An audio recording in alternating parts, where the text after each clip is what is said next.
Scott Pendlebury from the Collingwood Football Club. You're listening to the Coaches Panel. This is Patrick Cripps from the Carlton Footy Club. You're listening to the Coaches Panel. Max Gorn, Melbourne Football Club. You're listening to the Coaches Panel.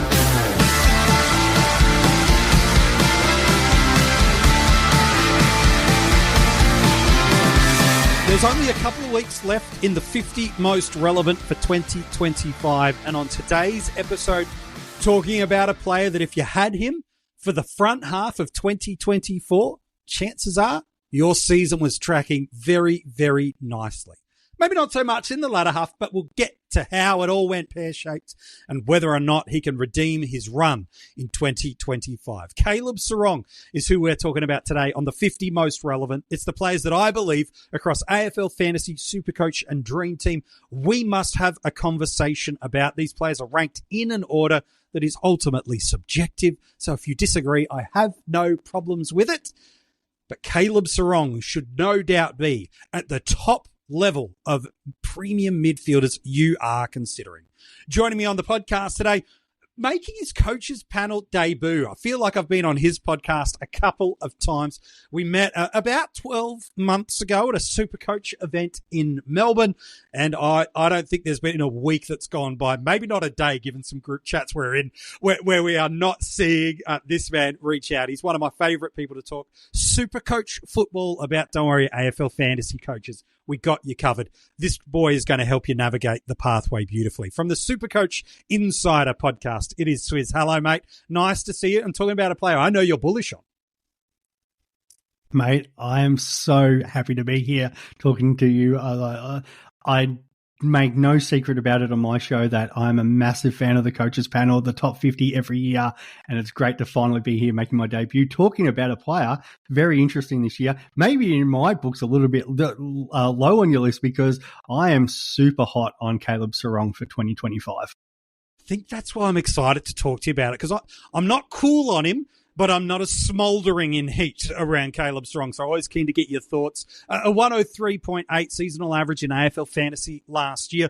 That's a solid year, not a PB year, but a solid year from him. But you are forking out over $1 million in that format if you want to get your hands on him.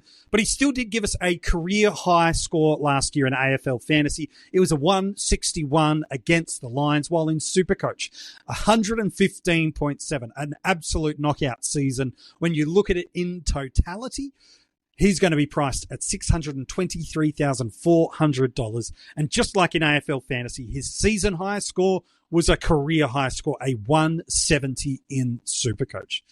Swizz, there's so much about Caleb Serong as a player that just makes him so fantasy football relevant. He's always in the midfield. He's always getting his hands on the ball, whether it be to then slap the kick forward and get an inside 50 entry for his beloved Dockers, or he's doing that in and under tough stuff, both from a pressure perspective with tackles and farming out and winning tough contested football situations. He's a rugged nugget of a footballer, but I tell you what, when Serong is at his peak, there's not too many fantasy midfielders that can match it with what he's got. For sure, mate. I think he's now pushing at that age, 23 years old, just into the absolute prime for his footy ability. As you said, he's got that all-round game, but he's probably lucky because he's probably got the second best tap ruckman in the league for the backups in Jackson. So if you don't have Shrek there, he's got Jackson tapping down to him, and majority of the time that ball's going towards him, if not his partner in crime in Brayshaw. So he's getting those centre clearances, and if he doesn't win the ball, yeah, he's so good defensively too. He can put on the clamp and get a tackle, and sometimes a holding ball decision and then propel Fremantle forward. So yeah, it does go both ways, which is what we love from a fantasy perspective.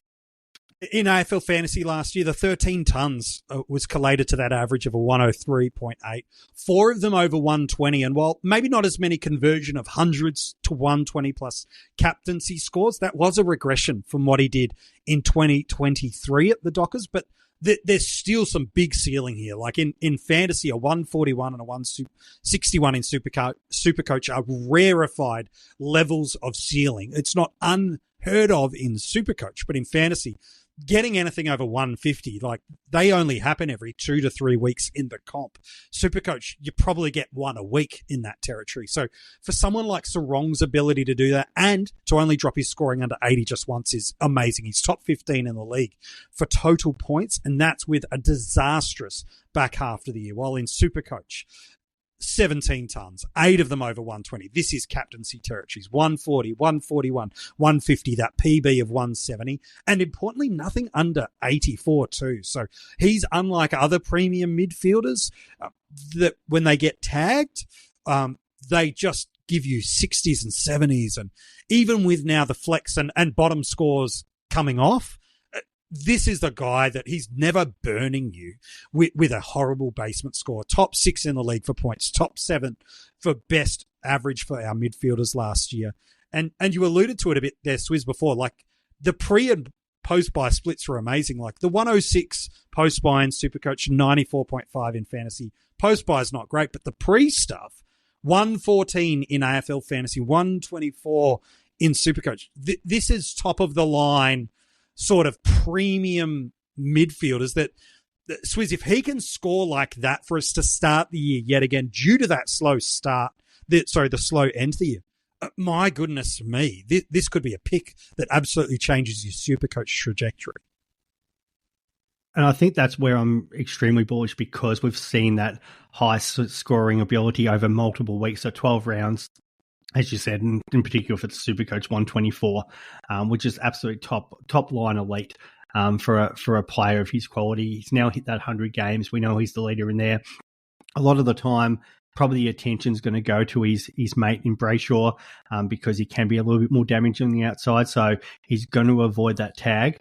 But for me, I was sort of breaking down why that sort of slip, and I think that's why a few people are concerned. We're looking at that post average of 106 in particular in SuperCoach there, which is still actually quite a good score, but thinking, is that more what we're going to see compared to what we saw in the first half? But I feel like there were some reasons for that. One of the big ones was result driven.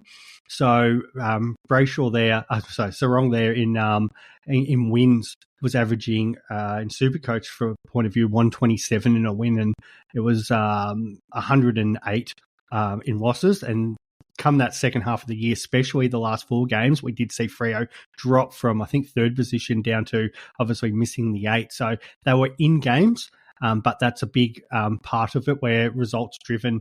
If Freo aren't succeeding, and that comes down to a little bit of obviously Serong not playing as well, but there's another 22 players involved in any given game for Freo. So if they're not obviously hitting the scoreboard and he's not getting those part of those scoring chains and everything that comes to that, that definitely dropped off. The other big part of his scoring was he actually had Optus averaged 122 and then Interstate 108. And then again, some of those losses, second half of the year, were games that they were playing away. They played in Sydney, UTAS, MCG, back in Sydney again. So they do have that extra game this year that North Melbourne have sold off to them. So now all of a sudden, because they obviously have the Derby and now the North Melbourne game, we're getting, I think it's 13 games at home for the Freo Dockers and just the 10 away. So that should hopefully, if he continues that average, bring up that whole average for the season up just a little bit. Yeah, that's fascinating. 3 of their first 4 games to start the year too are at Optus Stadium. And so if that trend that Swizz you've identified for us maintains, and a favourable opponents in most of those games too, if those 2 variables collide, now all of a sudden you've got the potential of that 10 points per game of upside across the formats that you've alluded to, because such a strong start to the year, such a disappointing end. He's almost sandwiched right in the middle, his price point. So some might say that's what he is. Others might go, yeah, but at his best, there's 10 points of upside. Others would look at the post buy and go, oh, teams did start to tag him. And I know you talked about Brayshaw being a more prime candidate. Teams felt like last year they could shut down on his ball winning and extraction and then limit the Young impact through the midfield, the Brayshaw limit through the midfield. Whether or not that trend holds through into 2025, we'll watch and see with interest. But this is the guy that you look at and you go, man, even with such a good year in SuperCoach, there's a pathway with upside. And in AFL Fantasy, an underwhelming season given how good his start was, and you compare it to his 2023 year where he had more hundreds, higher 120 conversion, and an overarching higher ceiling and average through there. So there's a lot of interesting factors through there. What do you think was the big correlation for that fall off? I know you've talked about some of the victories that have come through there and lost. Was there a bunch of different things? Because Fremantle as a midfield mix feels fascinating to me. I'm not thinking the Bolton inclusion is going to radically shape up their midfield. I think, if anything, it's their fourth and fifth options that might have a bit of differentiation through there. I do see it as Brayshaw, Serong, and Young as a core central three that CBA-wise will be what they build around. But their market share of who gets points in what week, who's really the prime ball mover, who's the number one scorer, it feels like it changes a lot this week. Was that some of the correlation between his fall off as well, or was there some other elements within that from your perspective? There definitely was. Obviously, you take the home ground and the wins, but so I've sort of deep dived here and analysed every M1, M2, M3 based on their team CBAs. So for Fremantle, in most games, I think it was 18 out of 23, Caleb Serong was at M1 because he had the most CBAs in any game. And then it was Brayshaw and then flow down from there. But there was a little bit of a drop-off because in a couple of games, Nat Fyfe was still their M1 in both games against Sydney. So he went in there for, I think it was 18 times and 25 times in those respective games, which were equated to, I think, 86 and 76% of the CBAs. And that actually dropped Caleb Serong down to his normal being that M1 guy. So we saw against Sydney, he only put up an 85 for SuperCoach. And then also against the Bulldogs, he was actually their third CBA-attended midfielder that day. So again, that dropped to sort of a 96. So there were the games like that where he wasn't the number one guy because Fyfe, it looks like they put up against the Swans, the Bulldogs, maybe even Geelong, just because he's that bigger body, which I think we'll obviously continue to see the regression of that as Matt Johnson and the development of some of these younger guys and the less reliance on Nat Fyfe. So it was kind of interesting that, they actually chose to go down that path. And maybe it was just the way it worked out on that particular day. But the fact that Nat Fyfe in most games was the M4 and then all of a sudden he jumped up as the M1. And then that was just a natural drop-off from Serong in those games because he's not – and no one needs to take 5 or 10% CBAs off a player. And you will see that score drop by 10 or 15 points, just because naturally they're not around the ball, they're not winning that centre clearance as we know. So I feel like that goes back a little bit this season. And Serong, I think they will continue, and be it the M1 or the M2, him or Brayshaw will probably take up the majority of that again. I don't see Matty Johnson or Erasmus or any of those guys sort of pushing up. So it's really is those two young, and then I think Fyfe does at best become the standard F4, M4 in any given time. So if that means Serong is getting a little bit of a bump in a couple of those games where he did drop off because of Fyfe, there could be a little bit of an uptick against sort of the tougher opponents, which is surprising because it doesn't actually worry him because we saw in game 1 of the last season against Brisbane, who ended up winning the premiership. That was his best score for the year. Like he had 46 touches that day. So I think now the fact that he is that 100-game, the number one midfielder in that side, they'll have him locked in there as that CBA 1 or 2 on any given week. Yeah, I don't see a world where he's not one of the highest midfield presence guys. I think that the archetype build of this Fremantle midfield, they have absolutely nailed. You've got that beautiful work rate runner that can play inside and outside, that can link up and apply defensive stuff and win the ball in an Andrew Brayshaw. You've got the big body that can play the protection role through the midfield and have this unbelievable elite left foot kick in a Hayden Young. And then you've got the rugged, hard-edged accumulator that wins the ball on the inside and then runs his guts out to link up and get involved with the scoring through transition elements like a Caleb Serong. So to me, arguably that central three might be the most complete dynamic of a midfield in the AFL in terms of the most complementary pieces. And I'll add a little bit more to that. So in regards to M1 and M2 from a SuperCoach perspective, I apologise to the AF and DT listeners, but so he averaged 117 SuperCoach as the M1 and the M2 for Freo last year. When he went to that M3 position, so obviously where Fife or Brayshaw had taken more CBAs, he was only averaging 107, which happened in the 4 games. So that was a natural decline to his overall scoring, which brought his average down. So I expect him to be in any given week, bar in injury, that he'll be M1 and M2. And yeah, that shows from a SuperCoach perspective, he averages 117 across that last season. And being the fact that now he's 23 and 100 games under, like he started last year as an 80 game player. We do know that probably around that 23, 24-year-old age and 100 games is the prime for players to really take their game to the next level. So I'm pretty bullish on the fact that that extra home game, as we said, added onto that. And against North Melbourne, no disrespect to them, but now missing, say, Wardlaw out of that midfield, doesn't look like he'll probably be there by the time they play that, unless they're giving him way more lockdown attention, which is only good for, I guess, Brayshaw owners. I feel like there is still a little bit of a bump on that overall average because, if he's playing pure midfielder and he's getting those CBAs, he should be going from a SuperCoach perspective at least 117. Yeah, it would be an amazing outcome for us. His scoring build is heavily dependent on what he does at stoppage. In an AFL fantasy perspective, he's the number one player in the competition of scoring points from stoppage, 61 points per game on average. The next best mids are mid to high 50s, which is Walsh and Cripps. So he's got about 4 or 5 points per game up on these mids. So he is scoring when there is a ball to be won, when there is a contest. He's the one doing it. And you see that in other scoring elements. He's 3rd in the league per game for centre clearances, 4th for stoppage clearances, 7th for contested possessions. This is where he is getting his scoring profile built, is that spot, which is interesting to me, Swizz, and I'm keen on your take, because when I look at how the Dockers score their fantasy and SuperCoach points and how they win the ball, they're the 3rd worst team in the league for contested possessions, and yet the 2nd best team for uncontested possessions. And so clearly a lot of their winning of the ball starts with him in the midfield, or it's the rebound and work rate that creates that ball movement and uncontested possessions across the ground.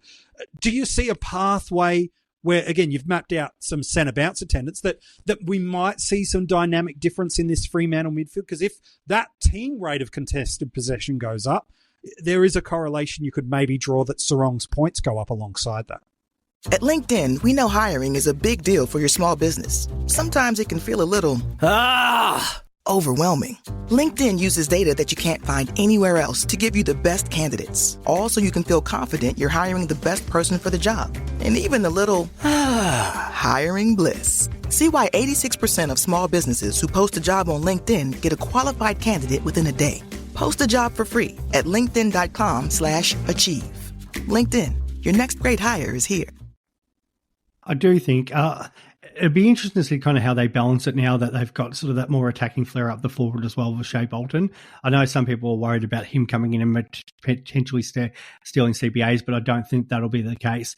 The other part, and we're talking about trying to get maybe small scores around the ground versus that sort of CBAs. But even if it's around the ground and we're talking about, say, stoppages, a big difference. And even though he still scored reasonably well in those last 2 games, like he had the 2 tons in SuperCoach, he did have Liam Reedy rucking in those couple of matches. So that is also a drop-off compared to, say, if he has Shrek or Jackson taking the majority.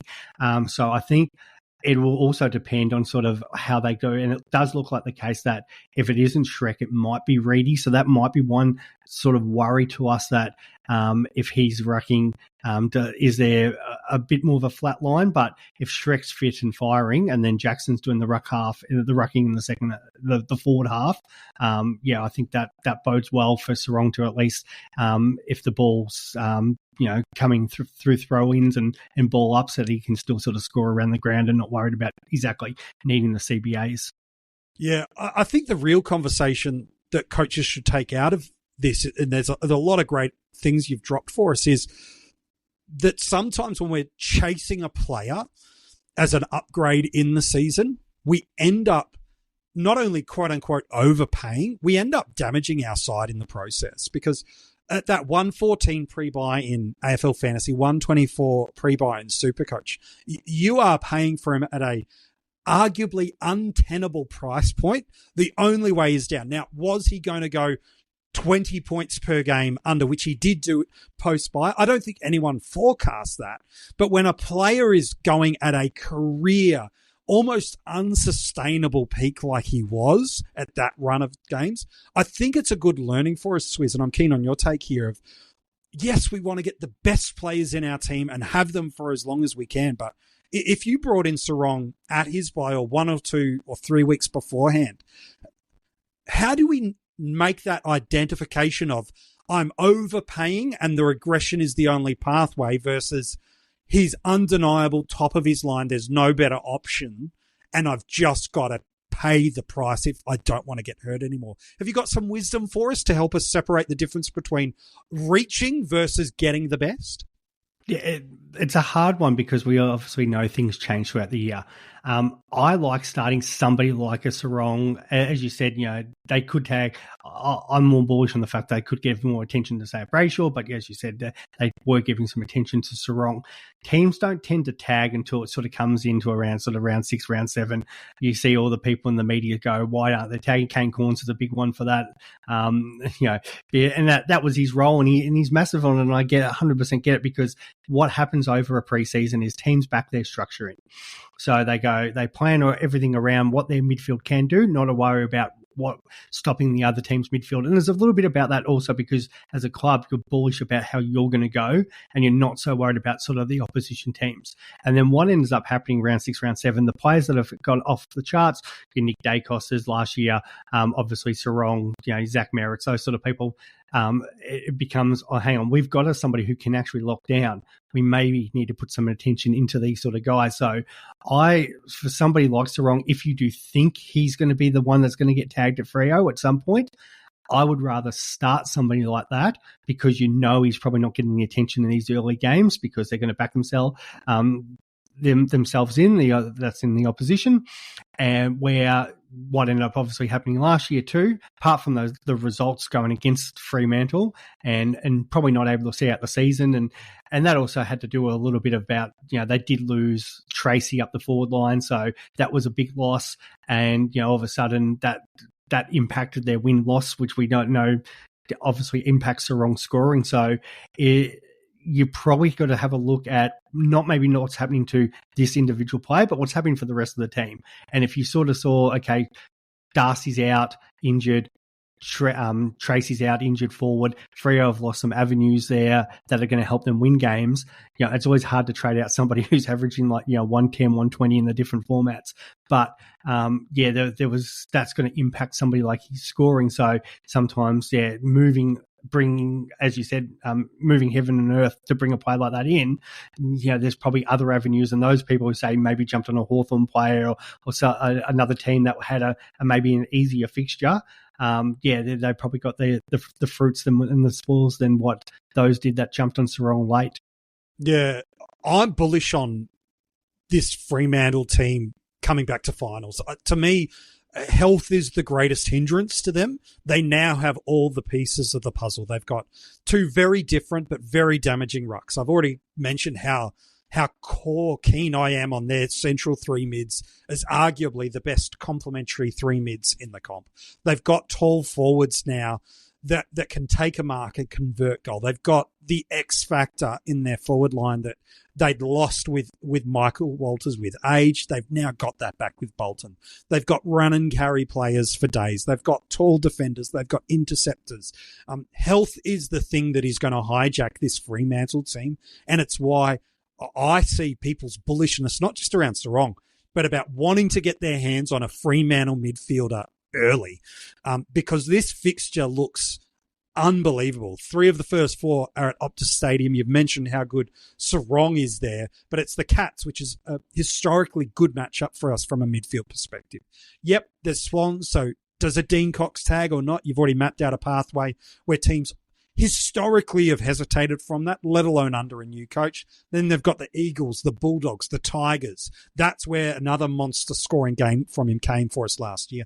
The D's and the Crows, who are a high stoppage team too. So favourable for a player like Serong. So I see a world where people that start with one of these Fremantle mids and ones with captaincy considerations like a Serong, if all things go the way I believe they will, oh man, the 124 pre-buy could just be the edges of what Serong delivers over the first 5, 6, 7 weeks of 2025.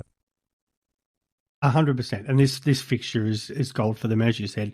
Geelong, who they've still got a couple of players a little bit underdone, so that the trip down's not going to worry them. But even so, even on your formats, even if Serong was to score poorly, it cycles out anyway. Like, we're not trading these players in or out usually as a premium, but it's not something to kind of worry about it going, okay, this guy's going to drop one bad score, like big deal. Like, you're picking him for his consistency, because we know he doesn't miss games, and he's always sort of, around that level for a ton, if not higher tons after that. And but more importantly, great captaincy and VC option too. So, they play the Swans on a Sunday, West Coast also on a Sunday, Bulldogs on a Sunday, Richmond on a Sunday. So if your vice captain's going, you've got the perfect person to chuck that captaincy on and, back in a good score. And then it moves on to the opposite. So then you've got the Friday night and Thursday night games. So perfectly for that VC option. So he's a guy that's got the skill and got the ability to go on both formats, as you said at the start of the show, over 150. So nothing better than sort of locking that in with either a VC option or a pretty safe captain option in a draw where, it's pretty friendly for those home games. Looking pretty good. Before the episode, maybe you hadn't considered him. Hopefully, you're going back to the drawing board, maybe not to have to select him, but to reconsider what Caleb Serong could do. For a number of years now, he's shown his wares, that he at his best is one of the best fantasy midfielders and SuperCoach midfielders going round. And I think with some health supporting him, I don't see a world where he is not a top-line mid for us in 2025. And that brings us to drafts.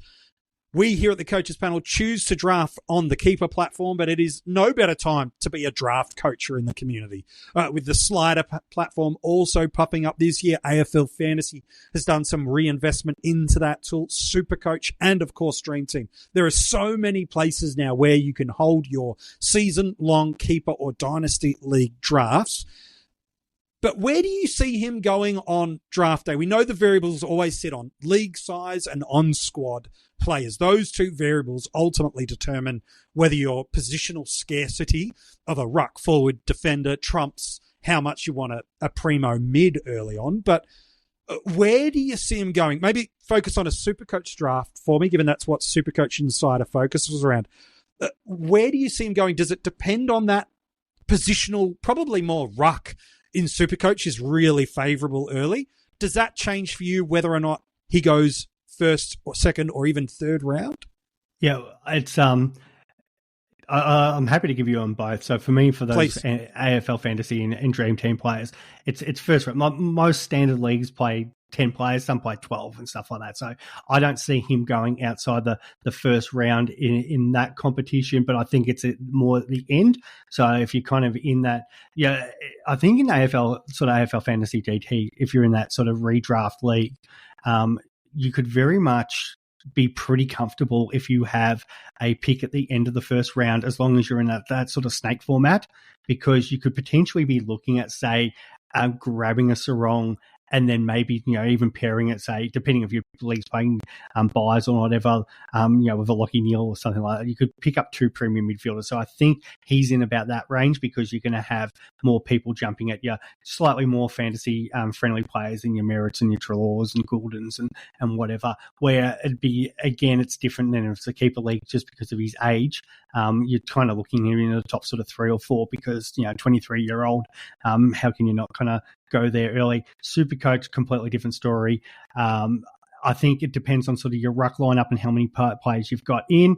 If you've only sort of got 10 players, there's plenty of other rucks to wait on, so I wouldn't be reaching for a Tristan Xerri that other people would be. So for me, then it's probably Harry Sheezel, number one, just because he's got that defender status. And then you're talking Bont, Butters, Serong. So if he's still on the board at pick 5, you're picking him up. But I'm even bullish that probably, it'd be a debate for me even at pick 4. If he's there, that's how high. So if you're outside that, you're probably not getting Serong. And if he is there at any other pick, grab him. And then the keeper league, that gets really interesting because naturally you've got, again, your day cosses and people might go really young and naturally it depends what sort of strategy you go. But you look at sort of Zach Butters and Serong. They're the two in their prime that can set your team up. And especially if you play a draft league with captains on, we've talked about how good he is and safe he is as a vice captain or a captain option. So I think, again, you're kind of in that sort of first 5 picks. Yeah, well, I'm super interested to see your bullishness around Serong, and I don't think it's unfounded either, too. So if you're drafting against Swizz at any point and you see him somewhere with a first-round selection, basically pencil in Serong to go there if you don't have a pick before him, okay? Because first opportunity he's got to get his hands on him. And look, very much understandably so. One of the best premium midfielders we've got rolling around. And if he starts 2025 the way he did 2024, it is going to be a fun ride to start the season, that is for sure. Hey, mate, it's been an absolute pleasure talking to you on this podcast. For people that have played AFL Fantasy, maybe not checked in with the SuperCoach community or they've just discovered SuperCoach Insider now due to this podcast, where can people get in touch with you and what have you guys got cooking for us this preseason? Yeah, mate, I appreciate that. So best way to find us is on X, SuperCoach Insider 100 or Swizz 26 for me directly. Excuse me, as I'm choking on that. We're pretty good in getting in touch via that. We do put a lot of our stuff up on particular YouTube. We do have stuff on Spotify as well. I've been going through a team-by-team discussion. So if you obviously support your team, for the Fremantle Dockers supporters out there, for example, we've got individual videos for that. And then we also release we've got our draft rankings, our team our team releases that Chris, myself, and Ben do as well. So there's always a lot happening during pre-season, and we also probably coming up to around that the community games. We'll have a couple of live shows going as well. So it'd be awesome. Find us there on YouTube, SuperCoach Insider 100, or as I say, get in contact with us via X. We've put all the links for those places too in the description of this episode. If you're like, what was that? What was that Twitter handle? Where can I do? Hey, don't worry about it, friend. We've got the URLs, the hyperlinks straight in the description of this episode to make it clean and easy for you to go and check that out. Hey, mate, an absolute pleasure. It's not the first time we've spoken on a podcast together, and I'm sure it won't be the last. No, mate, I do appreciate it. As I said, guys, if you're my supporters who have jumped over to watch me on this, like, subscribe. I'm a big fan of the coaches panel and what MJ does. So, I do really appreciate it, and I'm sure the community feel the same. Cheers, mate. So appreciate your support and your help in what you and the team at SuperCoach Insider have been doing now for a long, long time. If you're just catching up on your pre-season content, maybe because you've been introduced by Swizz and the SuperCoach Insider boys, you're like, this is the first episode. How many have you got? It's 50. It's the 50 most relevant. We are counting towards who I think is the most relevant. So there is a ton of episodes for you to go back and check out. You can listen to them as an audio podcast. Just search for the Coaches Panel. Wherever you get your podcast from, it is there. If you haven't given us a 5-star rating or subscribe to the channel there, make sure you do so. And this episode is also, like everything else, available as a video on YouTube. Like the video, subscribe, and comment below.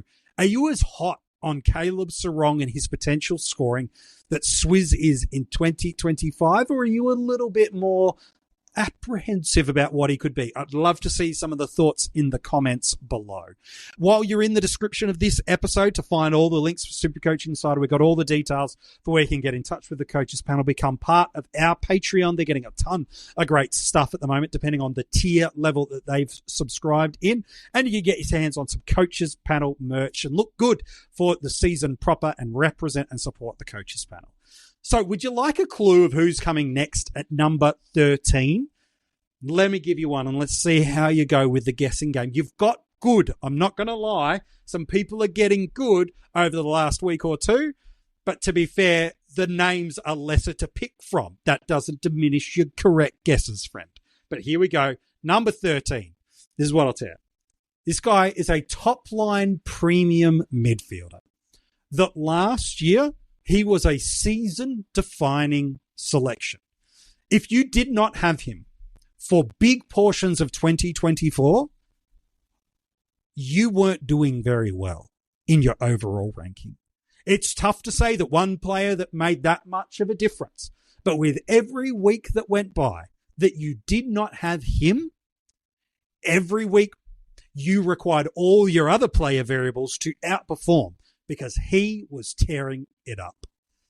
And yet when it comes to this preseason, despite being one of the most defining picks of 2024, I don't see his name anywhere in any season, in any team reveal anywhere. And I don't believe there's a pathway for scoring regression. And it can't just be, I don't like paying up for players, because that's bollocks. I'm seeing everybody paying up for at least someone.